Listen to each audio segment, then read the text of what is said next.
Not quite famous, not quite famous, not quite famous. We're almost there. Not quite famous, We're almost there. not quite famous. But we're not quite famous.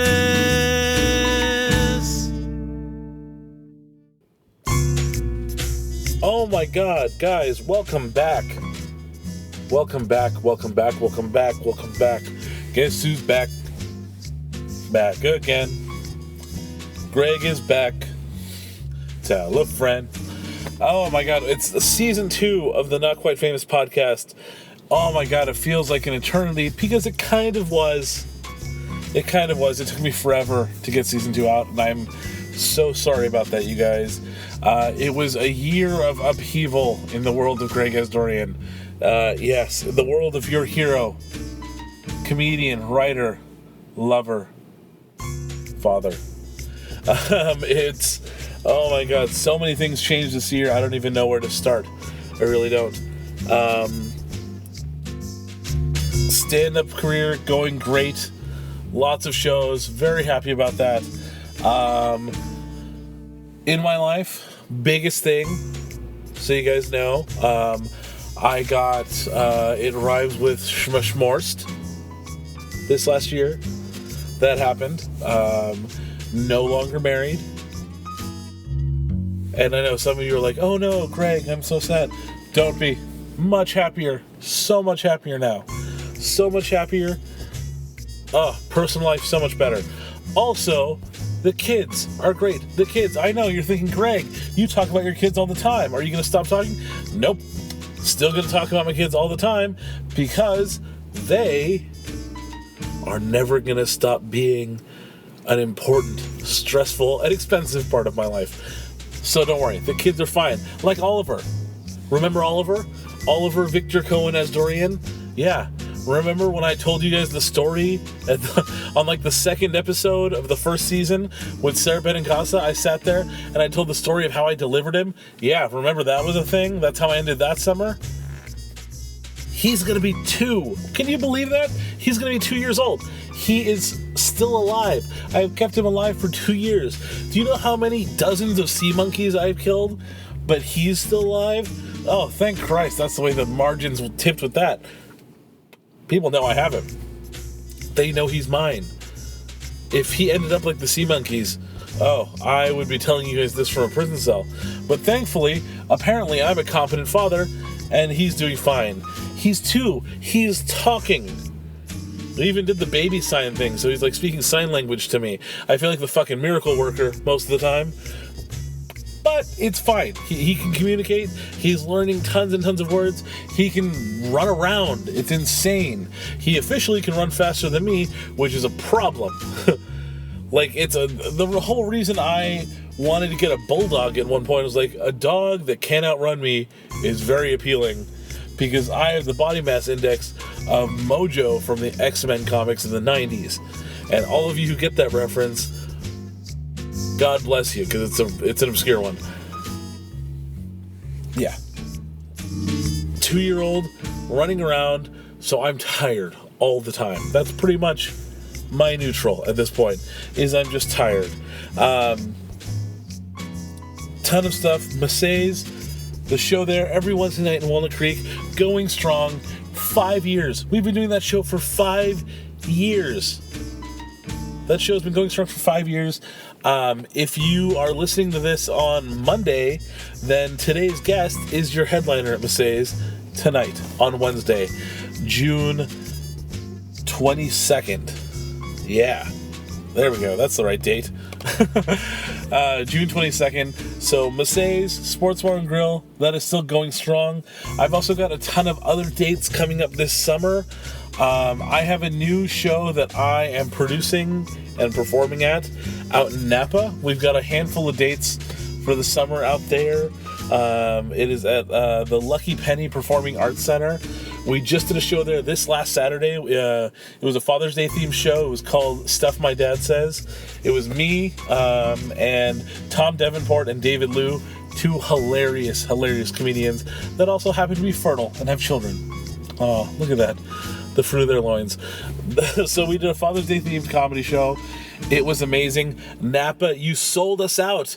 You sold us out. Completely sold out crowd. I couldn't believe it. I was worried. I wasn't sure how that was going to go.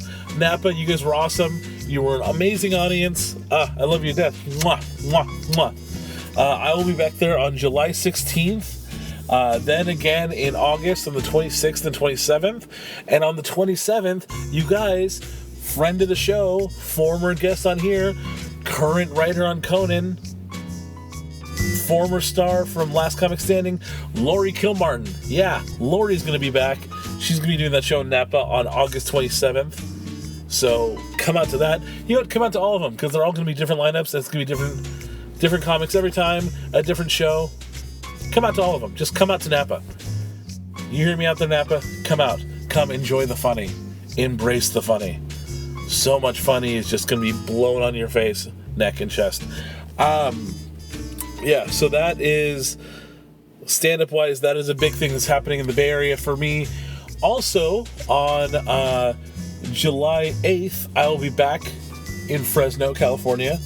Armenians, my brothers, my sisters, mathematically, statistically, probably my cousins. I will be back in Fresno. So many Armenians will be in that audience. Because that's what you do. Fresno, you guys are awesome. The Armenians, you come out in droves. I love it. I'm so grateful for it. Thank you. I hope you guys do it again this time, July 8th, Fresno, California. Show details are on my website, gregasdourian.com, as well as details for all of the rest of this stuff. Go there for all your Greg Asdourian needs. Another big development is this summer I've got something kind of crazy going on. I'm taking a little bit of time off the road because this summer I will be directing my first feature film. Yeah. Some of you know this about me already, is that I do have a background as a filmmaker. This is going to be my first time directing a feature.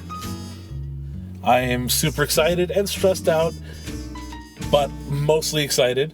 We are in the process of pre-production right now, so we're making everything work and getting ready for any problems that we might have to run into. The film we are making is actually a modern setting for Shakespeare's Twelfth Night, because those of you who know me and listen to this podcast know that I have a huge boner for the live theater, especially for Shakespeare. And I've been wanting to make this adaptation of Twelfth Night by Shakespeare, which is my favorite one of his comedies, for a long time, since I was an itty-bitty freshman in college. I've been wanting to make this movie, and we finally are. We are going to be shooting one of the scenes next month in July in San Francisco, which is where the film is set, because Shakespeare likes writing plays about rich people with first world problems. And the best place to set rich people with first world problems in San Francisco is going to be the Marina District. So that's where we're going to be filming. We'll be filming out there. And that first scene we film is going to get put up online for you guys to look at, along with the Kickstarter. So if you guys like what we're going to do, want to support it, throw some shekels, some pesos, some yen, and I hope some American money too. Just send that into the Kickstarter. Help us make this movie. I am super excited about it. I think it's going to be one of the best things that I have created. I know some of you are thinking, well, that's not hard. I know. But you know what? I really think this film is going to be something special. And you guys can help me get to the point where everyone can see the vision that was in my head and enjoy it and make it part of the cinematic world. I know it sounds kind of pretentious, but, you know, throw $1, $5. I'll Bernie Sanders it. Everybody throw me a donation of $5, and we'll get the money to make this movie, and it'll be great. Crowdsourcing, it's a brave new world. I love it. Now, the next thing you guys should know is who is on the show. Who is the season premiere guest on the Not Quite Famous podcast? Oh, this is a good one. I'm excited. Your guest today is Brian Scolaro. Brian Scolaro, one of the funniest people I know. I've known him for a while now. And even before I met him, before I got to work with him, I had been a fan of his for a long time. He is hilarious and incredibly smart and insightful in ways that I wasn't expecting. This interview took some interesting turns that I wasn't prepared for, and I was very happy about. We had all these great conversations about sizeism and the way you can portray humor about being a big dude without having to sacrifice your dignity or your self-respect, and because we talk a lot about how kind of big dudes end up playing a kind of a minstrel part in pop culture now and sitcoms and things like that, and it doesn't have to be that way to the extent that makes you feel bad about yourself. And it was very insightful, and Brian really brought up some stuff that I hadn't thought about in the industry. It was such a great and insightful conversation. I think it's one of the best interviews we've had on the podcast. I think you guys are going to love it. Enjoy. If you haven't seen Brian, then you don't know stand-up, because Brian has been around. He's been on Conan, Showtime, Live at Gotham. He had his own Comedy Central Presents special. He was even on Dexter and Stacked and tons of other TV shows as an actor. Incredibly talented actor. Hilarious guy. You guys are going to love him. Smart, so insightful, brilliant. I loved this interview. I came out of this interview feeling good and feeling excited and kind of rejuvenated creatively in a lot of ways. And I think that if you are a fan of my comedy and you think I'm clever, then you're going to love Brian, because Brian is me with eloquence and insightful, intelligent punchlines. That's what Brian is. So please enjoy. If you were listening to this on Wednesday morning, June 22nd, when it goes live, you can come see him tonight at 9 p.m. at Massey's in Walnut Creek in the Bay Area. He's going to be there closing out the show. If you can't be there tonight, or if you're closer to the Sacramento area, he will be at the Sacramento Punchline all this weekend. Go see him there. Or if you're closer by, come see him at Massey's tonight. Or go to both. Come see him tonight, and then go see him all weekend at the Punchline in Sac. That works. That's not a bad idea. No reason not to do that. Yeah, go do it. Go see him. Just see him. Wherever you see him, go see him, because Brian Scolaro is amazing. I love his stand-up, and you will love his stand-up too when you see it. He's also got a couple great albums, tons of stuff that you can check out with Brian Scolaro. I'm excited. Let's just get right into the interview. Enjoy it. I did. Brian Scolaro, Not Quite Famous Podcast, episode 15. Season premiere, season 2.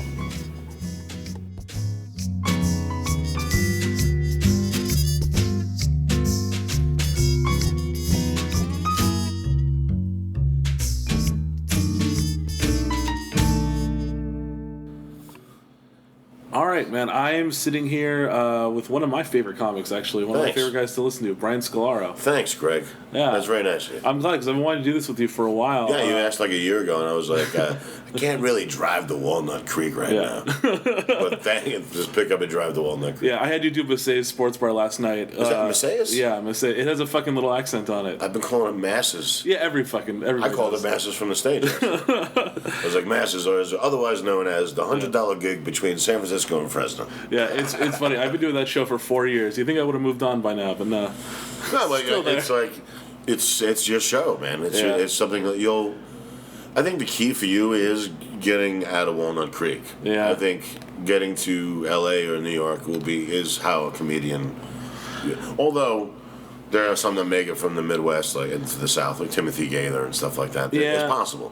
But I think that's probably key. But I think you can make a really mediocre living being a road dog from nowhere, like I am, or like in the Midwest or something like that. Yeah. But if you want to have any kind of real career, or like do any then you have to go to the media studies. Yeah, it's just the way it is. I mean, what's funny is that I've been doing stand up since I was 17. Wow. And I'm a useless member of society. Wow. And my background is all in theater. Like I'm a classically trained actor and all that bullshit. Like that. And, I didn't know that. Yeah, I just do stage stuff. Like I toured with the musical for a while and stuff like that. And and so why are you running a show at a billiard hall? What are you? You know what I mean? Because I have kids, Brian. Because I have kids and I'm in suburbia. Yeah. No, you have kids. You can't do anything. Yeah, exactly. But they're your life now. Yeah, they are. But hey, kudos for you for not bailing on your kids. That is true. Like some comedians did. That is true. That's the for thing you. is like I thought about doing this for a while, about doing a second podcast where I just sit down with other like road comics who are Right. parents and like talking about like. Yeah. But then I realized a lot of comedians we know are shitty parents. It turns out. Yeah, some That are. would have been a depressing But some are fucking great. podcast. So Some are great. Like, yeah, I bet some great. Like James P. Connolly, buddy of mine. He's a great father. Really great Dennis guy. Regan. You Dennis know what I mean? Reed, Like yeah. they, even George Carlin. Lori Kilmartin. Yeah. Like Great these mom. people were like, Yeah. okay, now can I keep my dream Yeah. and my kids? Yeah. I won't leave my kid somewhere. I'll just go Yeah. and try to get a job writing on Conan, so Yeah. my son can have a good school district, and I'll do that. Exactly. Yeah. But it's good. Kudos for you, man, because that's what's important. Because every fucking song or movie about a guy chasing his dreams always ends up with, "I should have just paid attention to my parents and loved them," or "the girl at home loved me the whole time." Yeah. Like the end of Better Off Dead, the blonde comes up to him, "Oh, but the brunette liked me the whole time." You know what I mean? It's like Cats in the Cradle. Why chase? What's important in life when it ends is who loved you, and your kids love you. So that's the important thing. Good for you. I look forward to my kids Good getting. for you. Sorry, I'm just really proud of you. I look forward to my kids getting old enough to have any concept of what I do for a living. Like I just Right. like because I think my 5-year-old thinks I sing for a living because he just sees some What? pictures of me on stage with a That's microphone, funny. and he doesn't get it. You know, my material's a little too blue for him to ever hear or anything like that. One so- day he'll figure it out. Yeah, one day. Like, my father works at a bocce ball billiard hall / oil change place. It's funny. Like That's I'll do cool. like tomorrow night. I'm doing the Empress Theater in Vallejo. It's like a 5,000 person theater. Wow. It's great. Like I'm looking forward to this again. I've been promoting it a ton, but Wednesday it keeps me humble. I'm in a billiard hall. Yeah, no, exactly. That's the first thing I thought of when I went on stage was, I used to be on TV. and now I'm performing. But it was so funny. There were 2 tables there. One table was the people that dashed the comedian Yeah. blood, and one table was the people His I church friends, which was the His best church part about friends. That was hilarious. Yeah.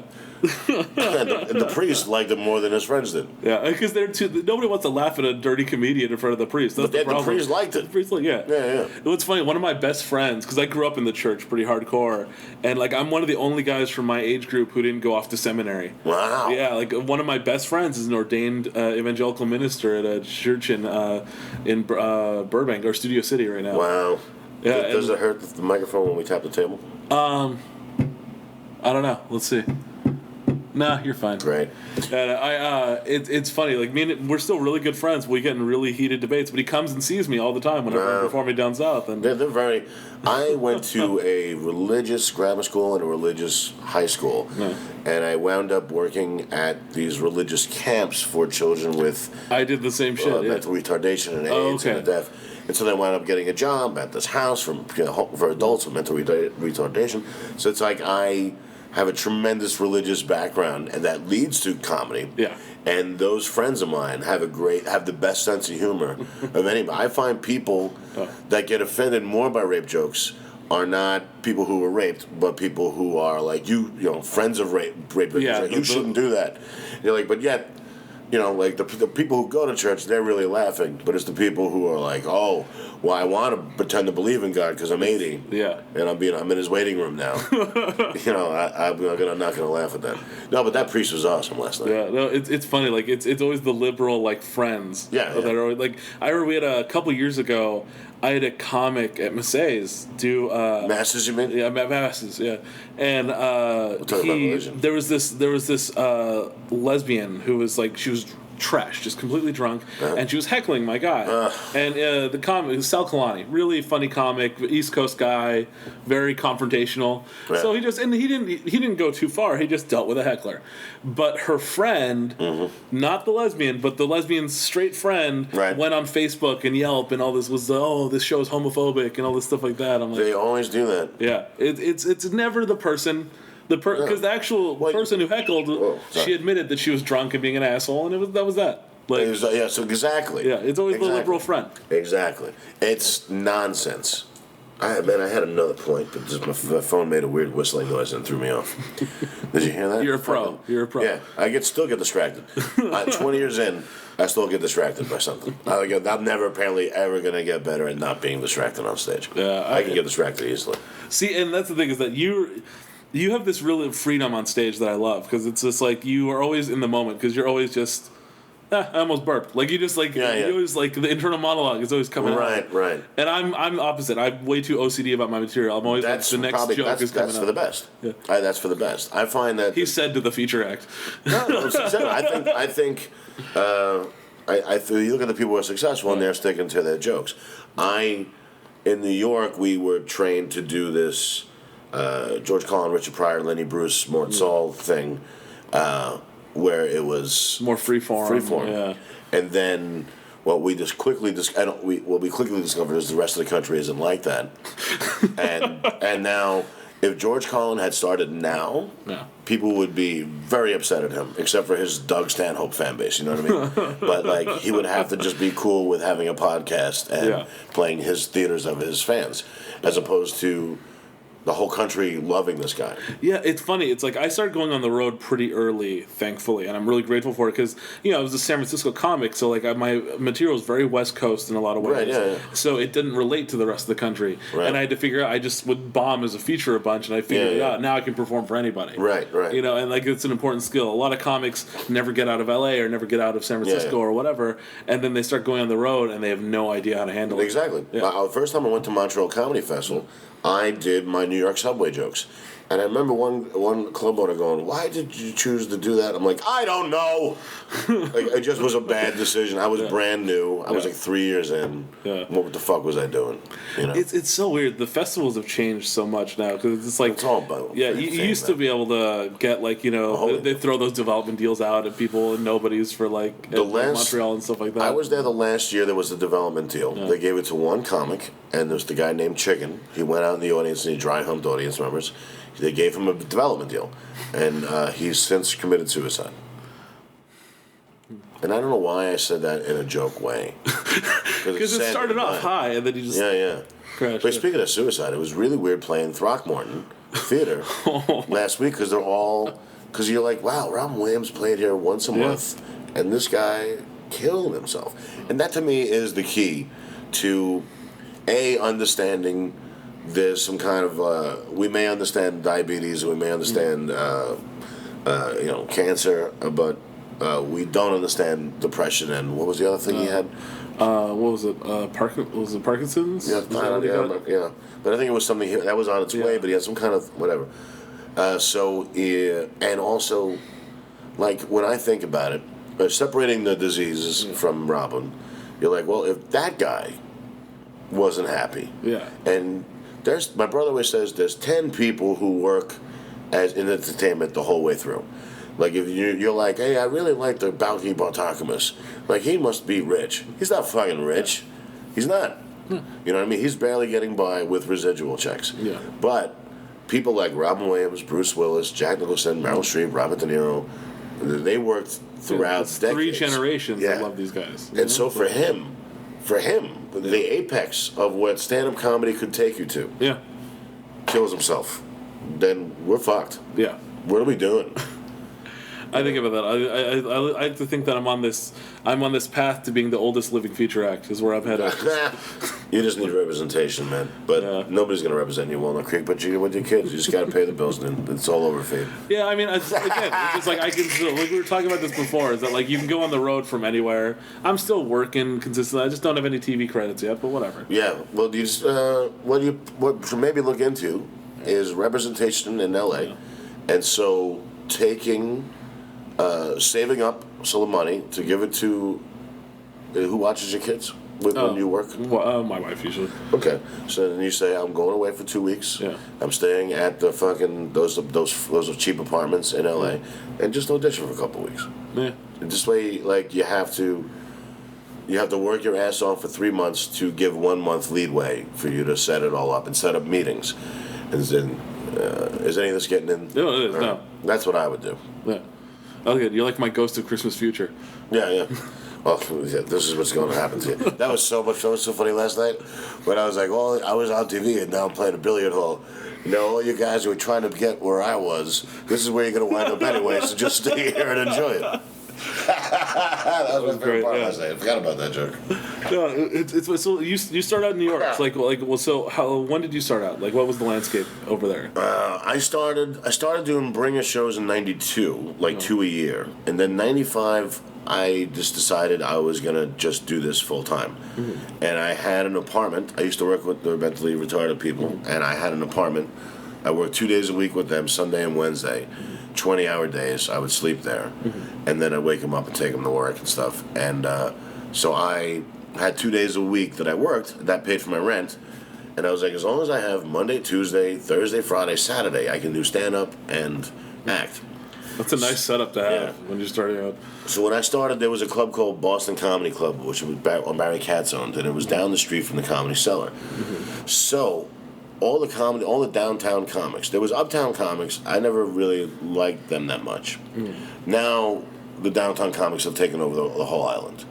Like there's no. Uptown was very like, oh, tourists come here and we want clean guys. Oh, okay. You know what I mean? And those comics are now struggling. So now the downtown guys, once Colin Quinn got discovered by Comedy Central, he brought them to the Cellar.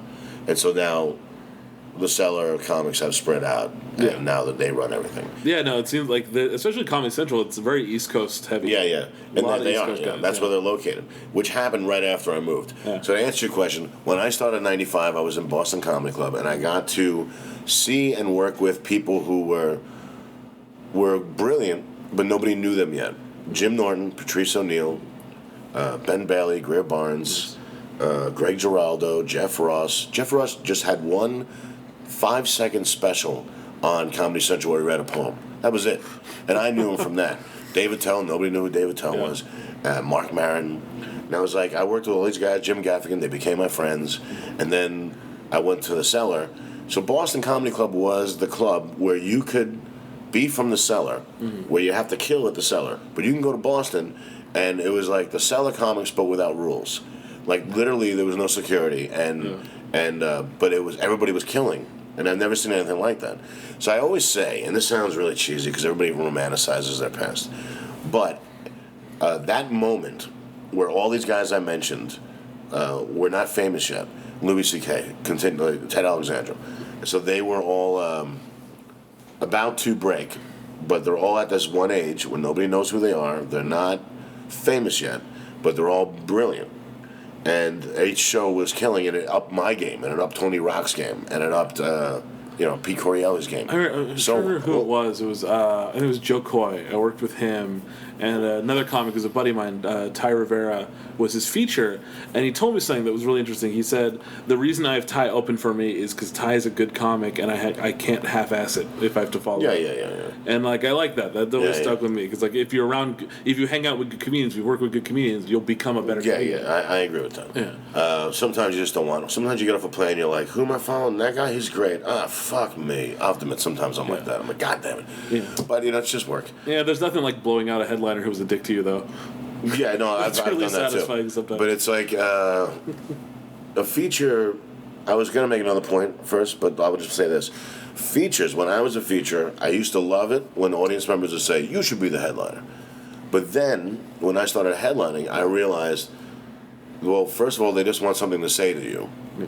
And so they just want to say something, and they want to be like, hey, I'm hip, so talk to me. Like when I meet somebody famous, I try to say their most unpopular movie, like, I'm hip, I know your unpopular movie, so it's their way to get to you. The feature does half the time, does not have his name on the poster, is not going to get the bad reviews.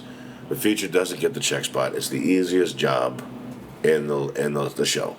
The MC does 10, 15 minutes. It's so upfront, it's hard. Yeah. The headliner's got to not only do good, but kill.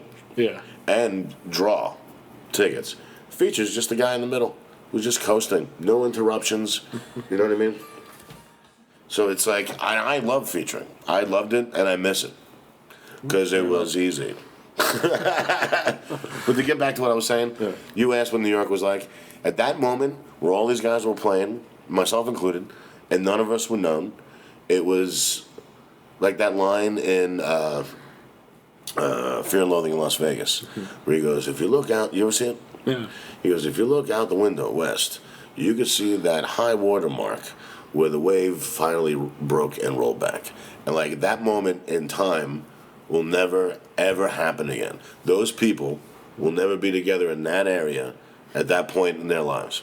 And half of them are dead now anyway. Yeah. But you know what I'm saying? That was special. And the hardest I've ever laughed was at the Comedy Cellar, upstairs and downstairs. And then once I started playing the road, is when I stopped enjoying the life so much. I like acting, and I love stand-up.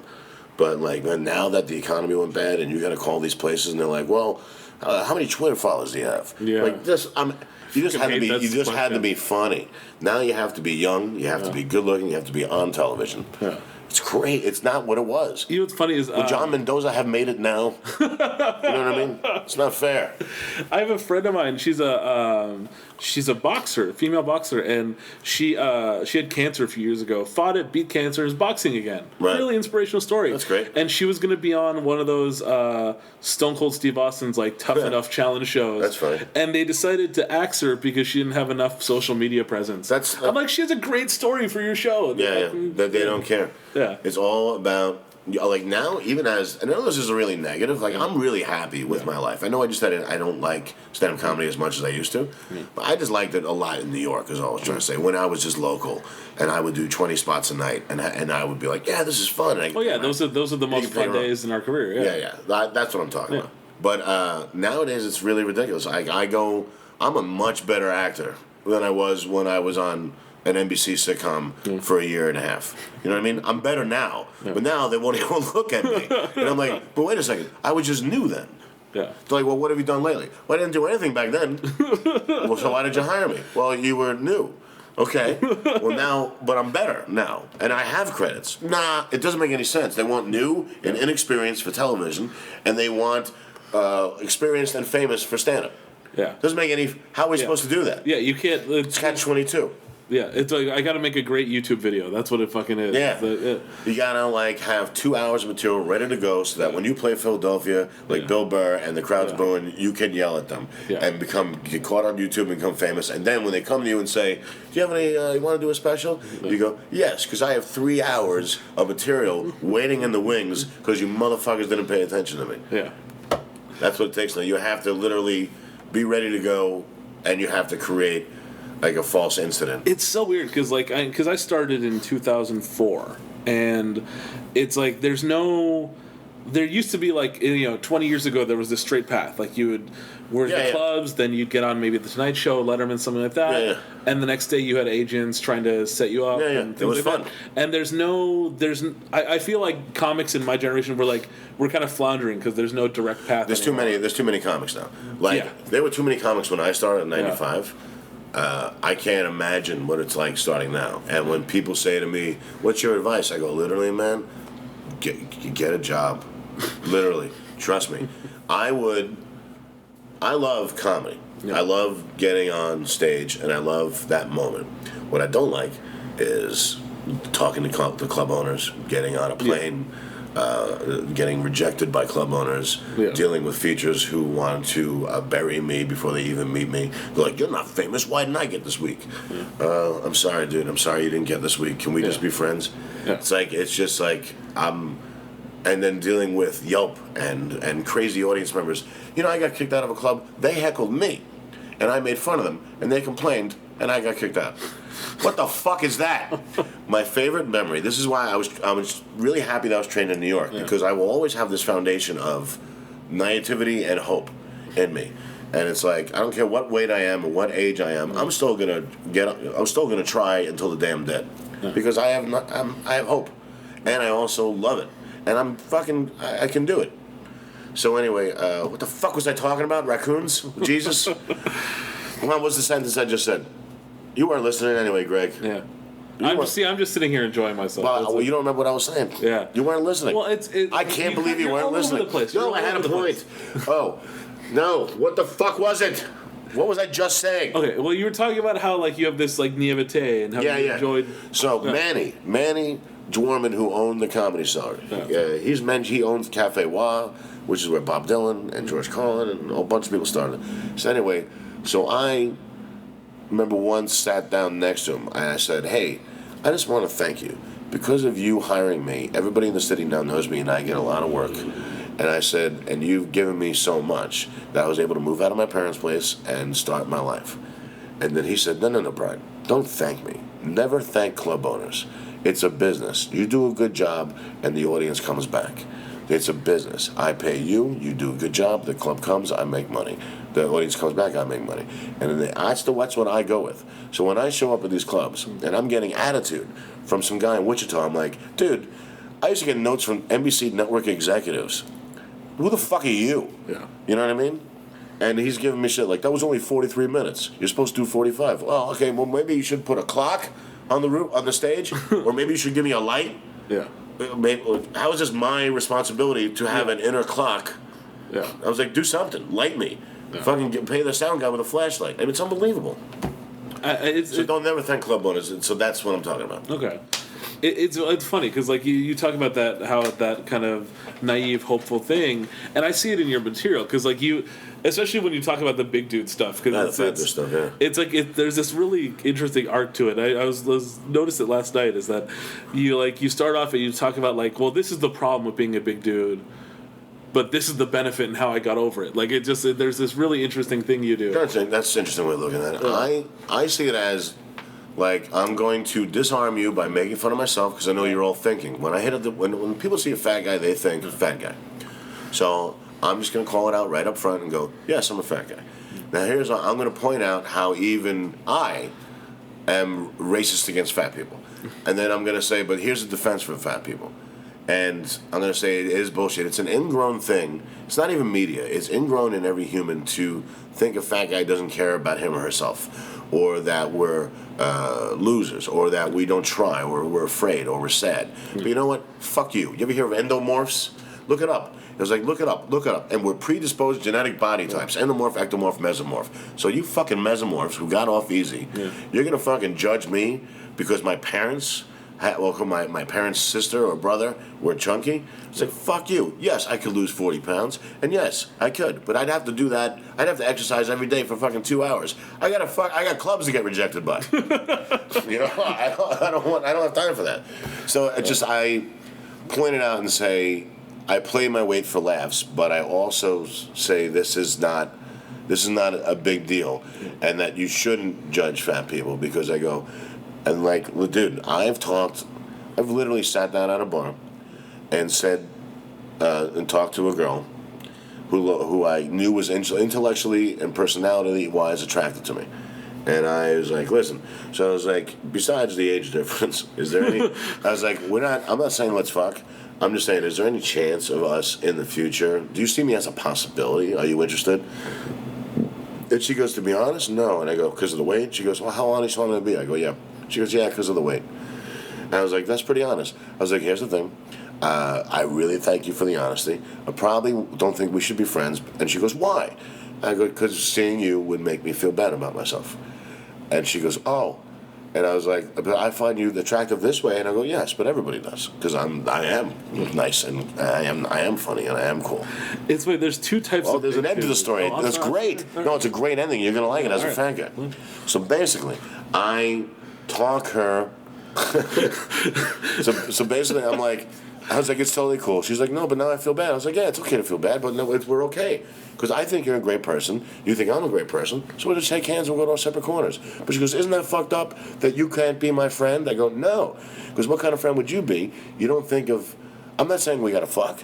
I'm just saying I'd like to know that you'd be interested at least. I'd like to know that you think I was attractive, that you can look into this face, hear my jokes, hear what I say interpersonally in conversation, look into my eyes, and not find something attractive about me that would make you interested in wanting to know what it would be like to kiss me. I want to be surrounded by people like that. I'm 41. I'm halfway through my life. Probably less than that. So I want to be happy. So if there's my friend, let's say I have a friend named Mark, and he thinks I'm stupid. Why the fuck would I spend time with Mark? He thinks I'm stupid. I want to feel good about myself. If I have to hang out with Mark because there's a mutual friend involved, I'll do it, and then I'll go home and I'll hang out with people I really like. So it's all I'm saying to this girl. And she was like, and then we made out. Yeah! And I was like, she's like, how'd you do that? And I go, I didn't know I was doing it. I just was being really honest. I was like, I think you like being proven wrong, and she just started laughing. Like, yeah, I guess I do. It was funny. It's there's two types of big dudes. There's the big dudes that get because I was a little bit of both of these because when I was younger I got made fun of for I've always been I was a big kid, became a big dude. I always got made fun of and picked on for it, and it gave me a chip on my shoulder into college for a while. And then because I'm a genius, I fucking got in the entertainment industry. Let's go fuel that.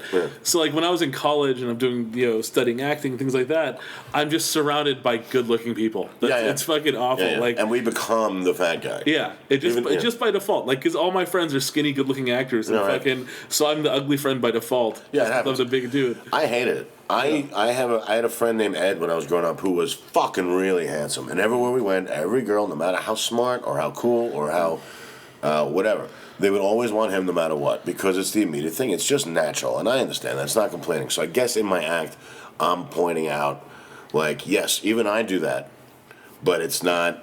We shouldn't. I'm just like, there's no fat rights leader, like I said, Mac. There's no Martin Luther Burger King Jr. Like, we need to, yes, we could all lose 100 pounds. You could lose 50, I could lose 50. We would probably be healthier and happier. And people would probably, we'd have more auditions, we'd have less rejections. So, yes. But, on the other hand, what if we're fine the way we are? What if we don't want to work out 2 hours a day? What if we have things to do and we're happier not working out? Does that mean I'm afraid? Does that mean I'm stupid because I don't want to fucking exercise? No. It means I fucking like watching TV more, so fuck you. Pass the cheese, dude. You know who fucking made me feel a lot better about myself is that because I worked with him a bunch was Panette. Oh, John, yeah. John was great. I featured for him a bunch, and he had such a jovial like attitude about himself and just like fuck those people, like fuck anybody who like makes judgments about me, because he was such a nice guy and he was so comfortable in himself that it was just great. And like I met him at just the time when I was on the cusp of of being really annoyed and my comedy was coming from an angry place about my weight and stuff like that. And I kind of realized to like just fucking let it go and just have fun with who I am. And he was a big part of that. I will admit, like, if I'm driving and I'm at a stop sign and a fat guy's crossing the street and taking a long time, I'll say to myself, come on, fat guy, fucking move, fat ass. Like, I'll do it too. It's a natural thing. It's natural for that young girl to not have been attracted to a fat 41-year-old. It's natural. I don't get angry at people for not finding me attractive or for not wanting to hire me. I don't get angry at them. When I do get angry at them is when they think that I have a right to be humiliated because of my weight. Like I did a TV show and they made fun of my weight a lot, and they didn't give me the jokes or give me the responses, and that kind of bothered me a little bit. And I noticed a lot of actors and fat actors, friends of mine, said, "You really next time that happens should just keep your mouth shut and not be upset about it." And I was like, you know what, you're right. Because I'm friends with some guys on Mike and Molly, and they're like, nobody's going to see it, and so sometimes you can get into it. I'm like, yeah, sometimes I don't mind making fat jokes, but I like it better when I'm involved in the joke. Because then it's not it's more self-deprecating, it's not, And so they go, well, you have fat jokes in your act. I'm like, well, where in my act do I humiliate myself? I'm like, well, there's lots of places, but in the fat jokes, where do I say that I'm unattractive? Where do I say that I'm a loser? Nowhere in my act. And I that's what bothers when they feel we have that because we're fat, we give up our rights to not be humiliated. Kevin Smith said in his book, we're the last socially acceptable prejudice. Yeah. Did you read that? Yeah, I did. The new one. It's brilliant. Yeah, it's a great book. And he's absolutely right. Yeah. We're the last socially acceptable prejudice. Isn't that crazy? It's nuts. Like the fear they see it as a choice that we chose this. Yeah, the fear of getting Kevin Smith off an airplane fucking rules my world. Like when I'm on the road. Yeah. Like, it really it's always in the back of my mind. I don't fly Southwest anymore just out of fear of that. Yeah. And they're much bigger dudes than me and you. Yeah. Me and you are not like on the biggest end of that scale. The book really cleared it up. It was just his wife canceled. Yeah. And so he still had the second ticket. So Kevin Smith was telling the woman, because some clerks don't listen. Yeah. And I noticed, men or women, they will just look in your eyes and not take in what you're saying. And he's like, my wife doesn't. I was like, I bought 2 tickets, but I only need 1. So if you want to take it back and give it to somebody else. So the woman thought he bought 2 tickets because of his weight, and now he's changed his mind. but I have to find out if that's okay first. But that's not what happened. His wife left. His wife was like, I'm going to stay here in L.A. So that whole thing got caused because a woman didn't listen to the words he was saying. Yeah. And, it boggles my mind. Yeah, and he was such a under the radar celebrity that they didn't realize what they were doing. Yeah, that's because he a lot of they've I actually read an article about it. They lost a lot of money because of a lot of people boycotted their airline. Good, because Kevin Smith has very blue collar fan base. Yeah. So they're all Southwest customers, and they they'd rather pay an extra $20 for a ticket. He's so good at that spoken word shit. Like, he'll tell a story about Bruce Willis, and he'll make him sound like a dick, and then he'll follow it up with a great Bruce Willis story that makes him sound like a... I'm like, that's how you fucking do a show. Yeah. You don't go up there and just humiliate. You fucking show all sides.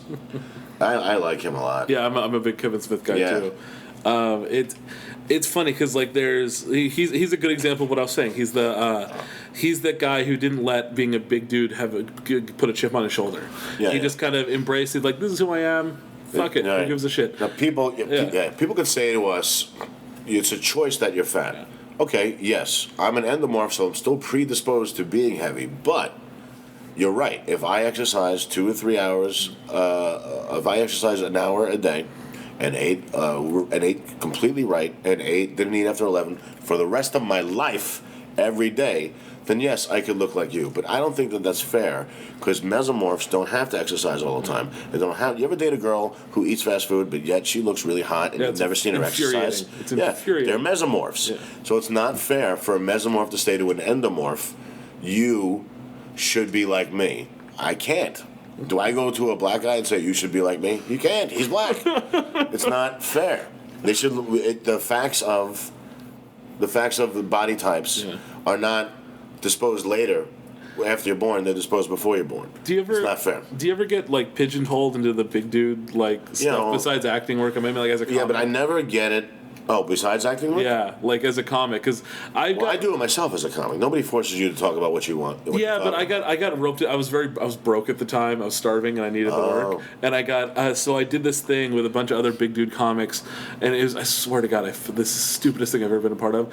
The Burger Kings of comedy.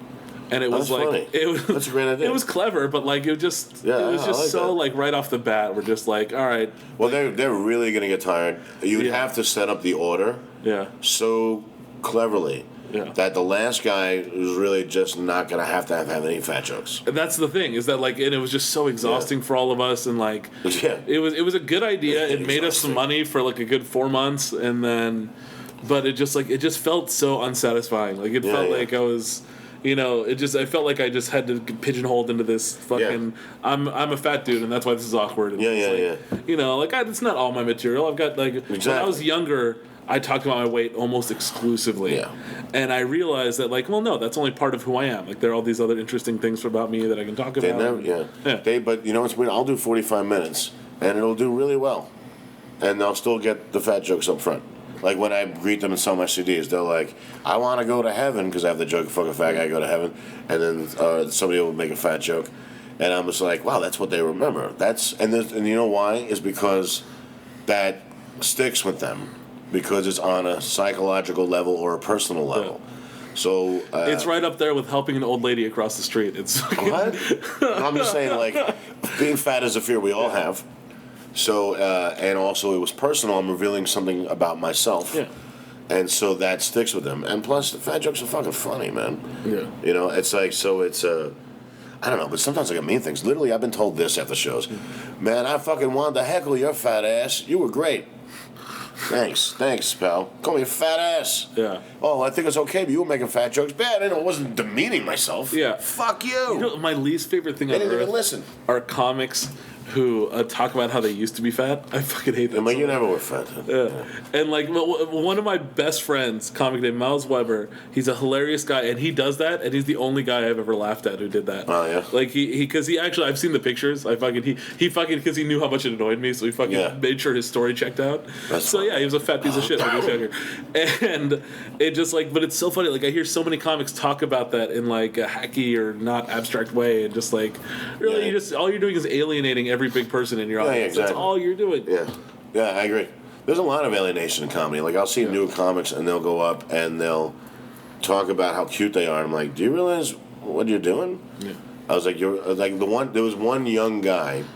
He's like half black, half white. He's got blue eyes. He's tall, modelish, and he talks about how handsome he is, and his whole act is based on it, and it makes me laugh. Yeah.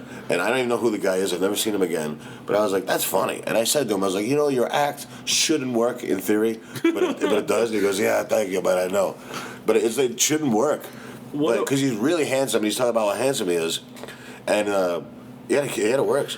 But female hot girls can go on stage now and make fun of ugly guys. Oh, there's a whole totally slew, like there's all these really attractive girls like Amy Schumer or Rachel Feinstein. Oh, I love them though. Yeah, they're hilarious. They're great comics, but it's interesting because it's not really an archetype that kind of was really prevalent before. Yeah, I do miss. They're fantastic comics. I will watch Rachel, Amy, and Nikki Glaser any day. Oh yeah, any day. They're great. Bernadette Pauly. These are beautiful women that make me laugh. Yeah. But I'm kind of noticing that we're not getting any ugly female comics anymore when we used to get them. And so for women to say, well, why are there only good-looking men, or why are there ugly men on TV, no ugly women? And I'm just like, well, there were. You remember Paula Poundstone with the fucking... She wasn't ugly, but you know what I'm saying? Remember old Ellen DeGeneres? Yeah. They were not, looking beautiful. Carol Leifer. I'm trying to find a way to name drop a comedian who's a great comic without insulting her in this. It's really interesting. But you don't see them on television, is what I'm saying. Yeah. And they used to be on television. Yeah. So when women say, well, there's no ugly woman on TV, I'm like, well, I don't know about that. But there are fewer. I will agree with that. But what I'm noticing now is that there are no ugly women doing stand-up on television anymore. That's true. Not cool. Yeah. That's not cool. And that's not... I don't think you can blame that on men solely, because we used to pay tickets to see Paula Poundstone and Carol Leifer. Yeah. And it's not... They were beautiful women, but they weren't like Amy Schumer and Nikki Glaser beauty. Yeah. You know what I mean? I love what Amy is doing now. I think she's one of the best shows on TV. Her show's amazing. Sticking by Kurt Metzger the way she did, I had an all new respect for her. The way she stuck by when Kurt Metzger was getting attacked by these people on Facebook, and they were putting pressure on Comedy Central to fire him. Yeah. She said no, and now her and Kurt wrote that movie together. Yeah. But she has a movie coming out. How incredible! You know how hard it is to get a movie made? I can't even get a movie read. Yeah, it's. I know that too. And she's smart.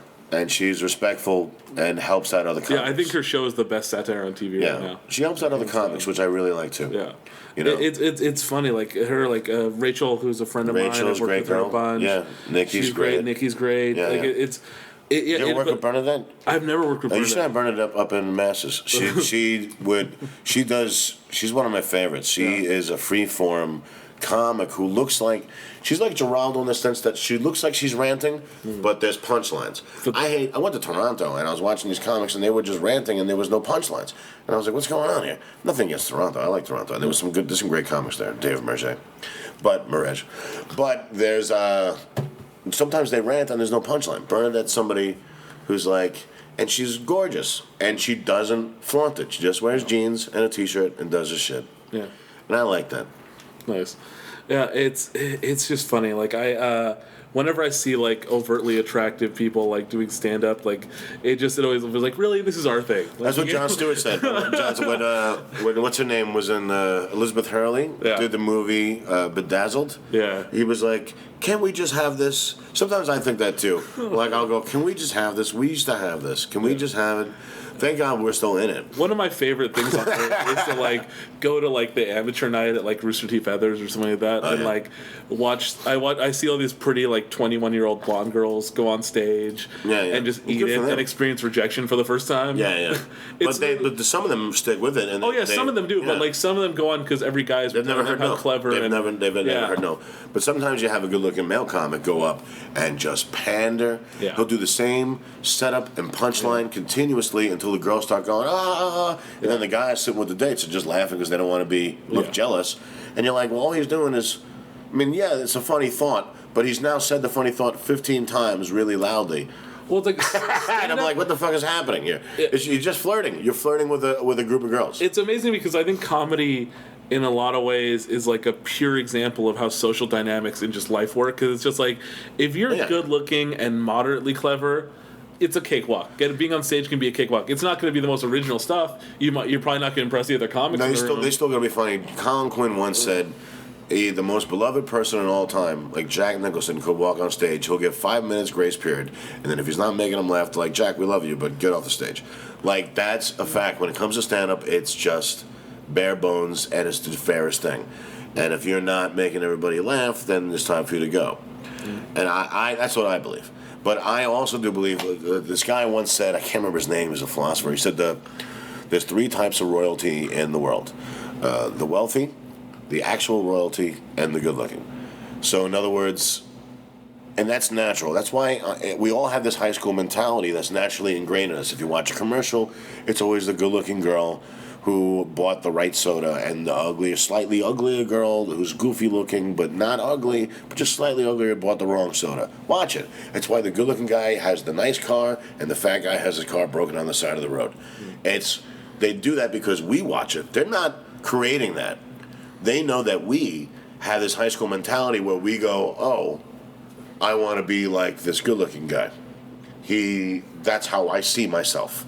And that's how I want to be, and that's how I see myself already, even if I'm in denial. So I'm going to do what he does. And we all have a naturally ingrained thing where we don't respect fat people.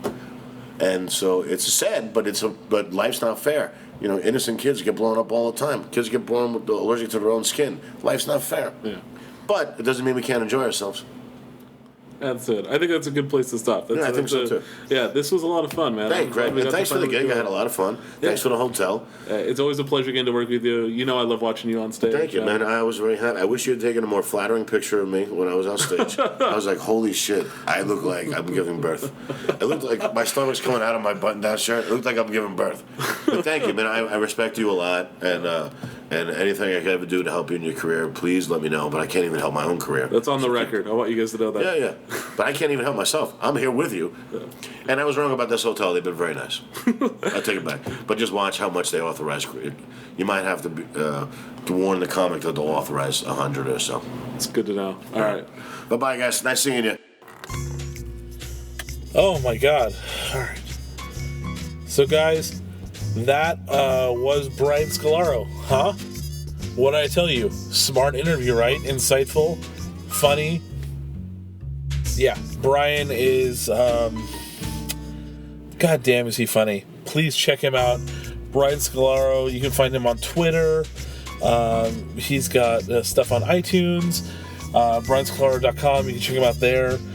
See him tonight, Messiah Sports Bar, 9 p.m. in Walnut Creek, or see him all week at the Sacramento Punchline.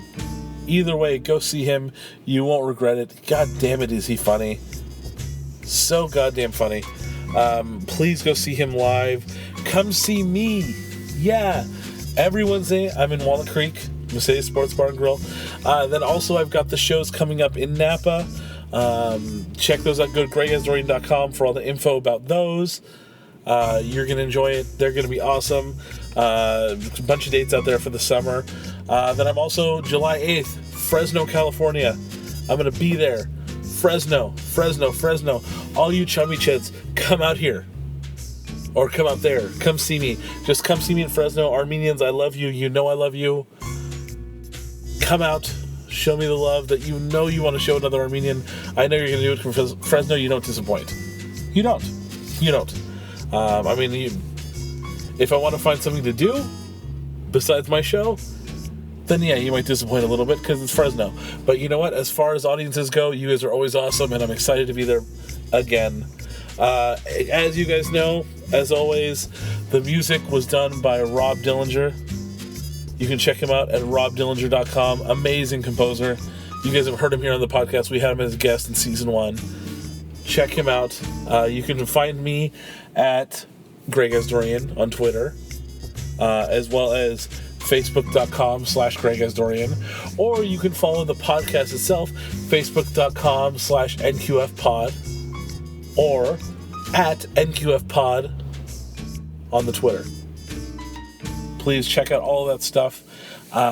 You guys, I'm so grateful that you guys are still listening to this.